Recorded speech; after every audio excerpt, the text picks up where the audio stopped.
Hey guys, you're in a nutshell with me, Ina. Okay, break muna tayo sa pag-i-interview.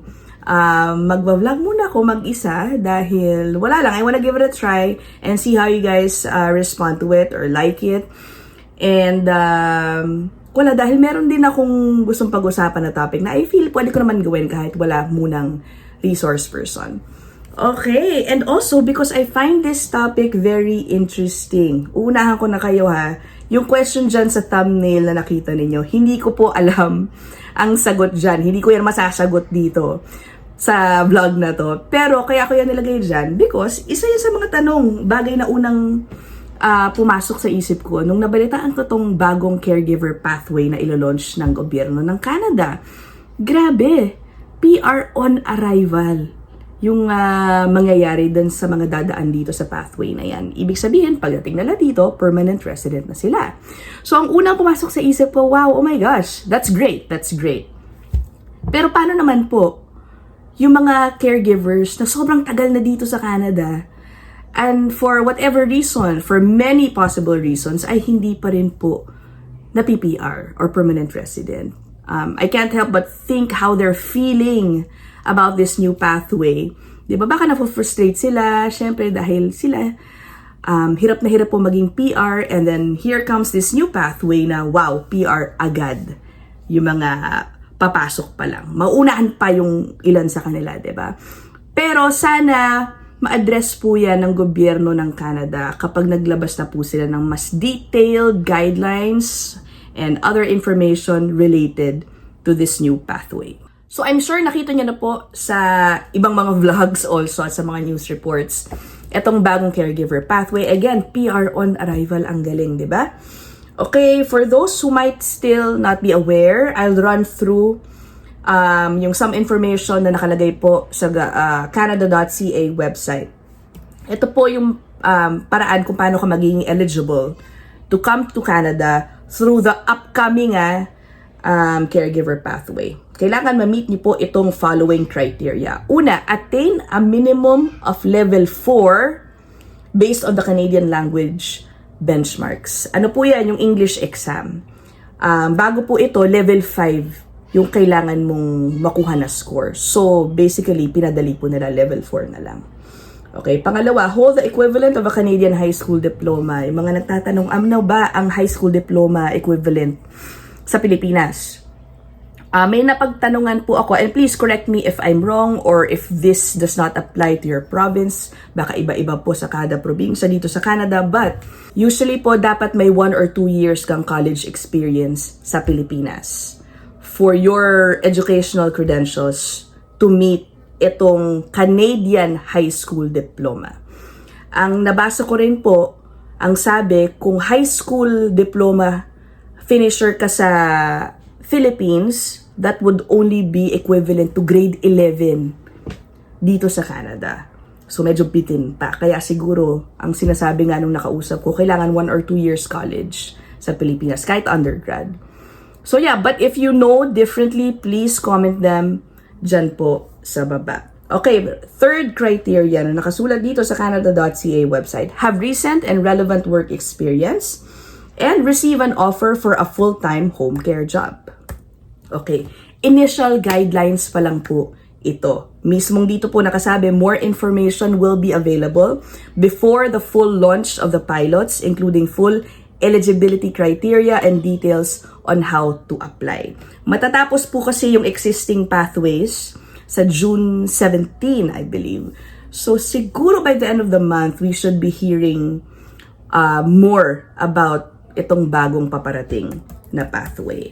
O, diba? Ang galing ng bagong pathway. Ang swerte ng mga magka-qualify dito sa pathway na yan. Well, again, PR na sila. Ano bang nakukuha sa mahiwagang PR na yan? Well, syempre, it gives you a good sense, a better sense of security, about your future here in Canada. Hindi ka mapapaalis kung wala kang trabaho, halimbawa. Pag PR ka rin po, actually, you can have any job that you want. So, yun din isa sa mga tanong ko pala, no? PR on arrival yung mga caregivers. Paano if they choose to work a different job? Or, siguro naman po, dun sa magiging bagong guidelines, i-indicate dun kung ilang taon man lang siguro muna sila dapat mag-caregiver before they explore another career. I don't know, siguro, diba? Isa rin yan sa mga tanong. Of course, pala, kapag PR ka, it's a step closer to being a citizen here in Canada. Alright? Sige, pasensya na kayo. Nag-bullet points kasi ako dito sa laptop ko, kaya tingin ako ng tingin dito para lang medyo smooth kahit papaano yung ating flow ng conversation. So again, going back doon sa tanong sa thumbnail, sana masagot yan doon sa upcoming guidelines na ilalabas ng Government of Canada. Nung nagbabasa kasi ako ng mga news reports about this, itong concern na ito, na-erase na rin ito. Actually, sige, puntahan natin yung news article na nakita ko kung saan meron silang kino-quote, itong The Star, quoting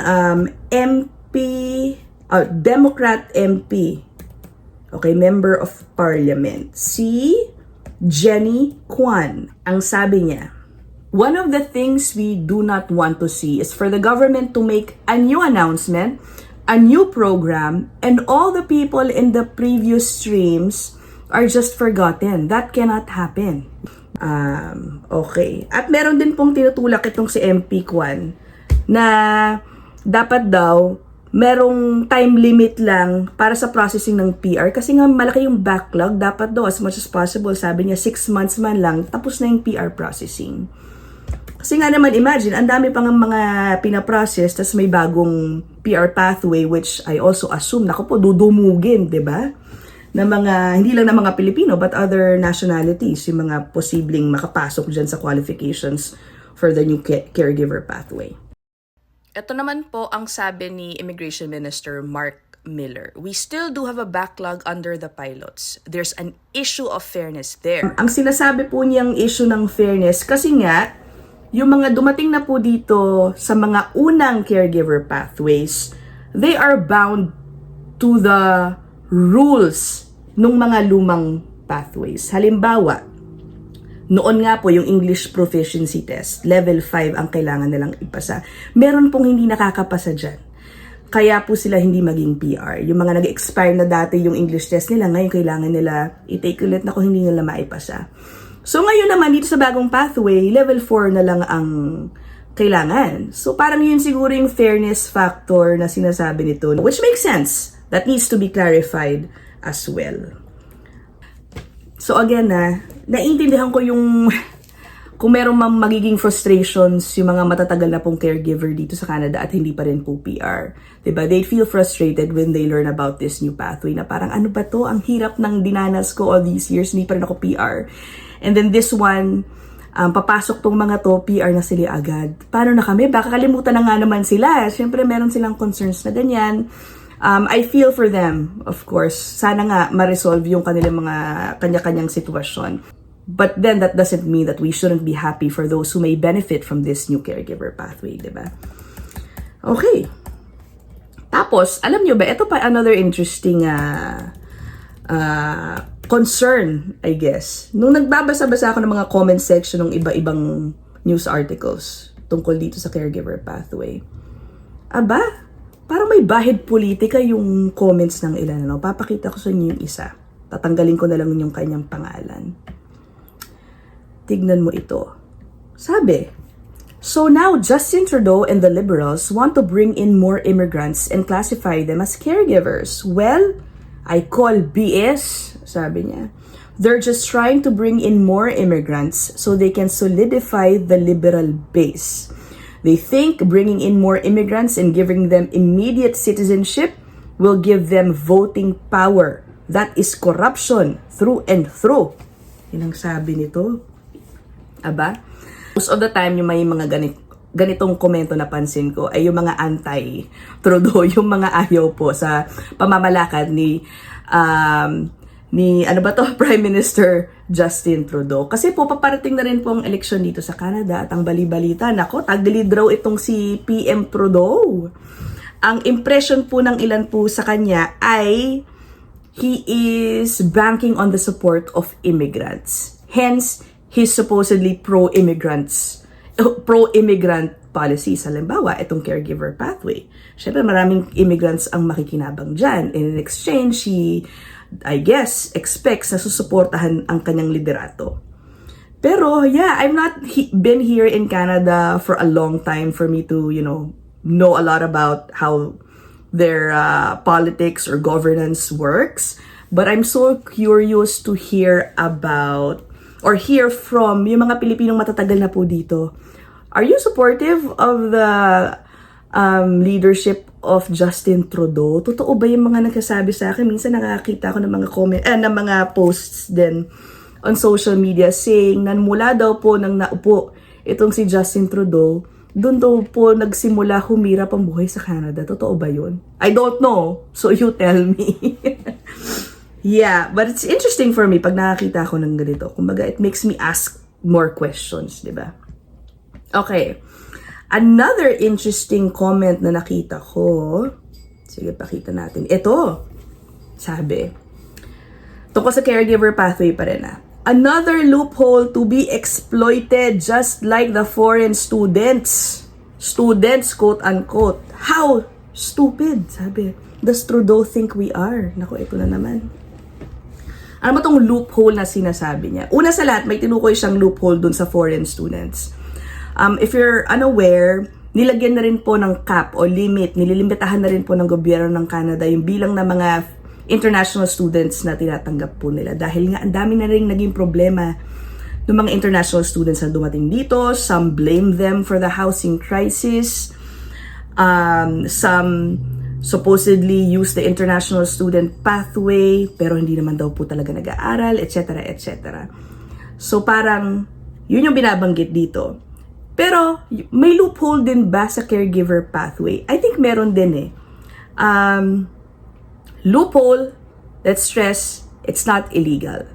But I would say, ang tamang phrasing siguro, some people frown upon how the caregiver pathways are being used. Yan ang perception nila. Ginagamit ng ilan para makasponsor, makapagpadala ng mga relatives nila dito. At ginagawa rin po talaga yan, alam ko for a fact, ng mga kapwa Pilipino rin po natin. Yung mga hinahire po nilang caregivers ay mga kamag-anak nila. So, makakarating dito, ang required lang naman po kasi noon ay makapagtrabaho as caregivers, I think for 1-2 years. Tapos noon, maging PR na yan. And then, hindi sila mag-work as caregivers. They can do anything they want. That's the loophole, I think, na concerned. That's the loophole, I think, na nire-refer nito na another loophole na naman yan. But again, that's not illegal. But I guess it's frowned upon. I don't have anything against it because I've seen some of our kababayans na dumaan dyan, yan po ang ginawang pathway, and they are very happy here, living better lives than they had back in the Philippines, and productive citizens naman po dito sa Canada. But again, naiintindihan ko rin po itong concern na to because I think it's more relevant now when there's a lot of concerns about the surge in the number of immigrants coming into Canada. Parang nagka-survey pa nga po a couple of months ago here, na ang lumabas po dun sa survey, maraming mga locals ang naniniwalang masyado na pong maraming immigrants dito sa Canada. Not because of racist moves more on because how it has impacted yung resources ng Canada. Kumbaga, I guess they feel na hindi kinaya nung gobyerno ng Canada, nung resources, yung daming ng mga taong pinapasok dito. So I would understand why there is this concern about loopholes, di ba? Dito sa bagong caregiver pathway, imagine PR on arrival. I'm sure ang daming maghaharap ng paraan for them to fit the qualifications in this pathway. Pinadali pinaluwag diba? Wala kang specified course halimbawa na kailangan mong tapusin for you to be for you to qualify for this pathway. So again, I guess these are issues that need to be addressed by the government? I'm sure marami din pong nagtatanong yan. Of course, I'm not anti-immigrant, I'm an immigrant. But definitely, I think, dapat din, kapag nagkakaroon ng bagong immigration program ang gobyerno, hindi lang ng Canada, anywhere, it should benefit both, the locals and the immigrants. So tell me what you think. Maikling vlog lang po ito. If you have other questions about the caregiver pathway, you can put them down also, because put them there sa baba. Kasi kapag lumabas na po yung mas detailed guidelines, I do plan to have another episode with a proper resource person naman po, who might hopefully be able to answer any questions that you might have. Katulad ko, diba? Ang dami ko rin mga gustong masagot. Okay, so I'll end this episode there. I hope you picked up on something. Yeah, I'll see you guys in the next one. Bye.